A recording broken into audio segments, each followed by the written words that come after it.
So I bought this apartment 6 months ago and I want to know when I'll break even. So let's look at the math.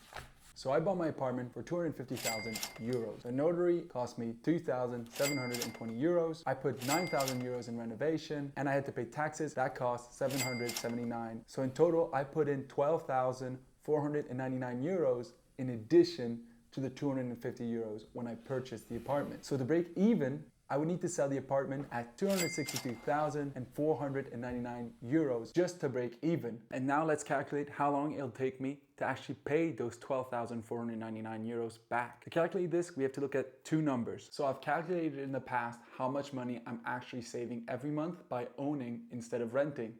And that's 68 euros. So that's the first number that we need to know. The second number is my equity position. Every month, I pay back 833 euros for my mortgage. Out of those 833 euros, a part of it is to pay back the bank and the interest on my loan.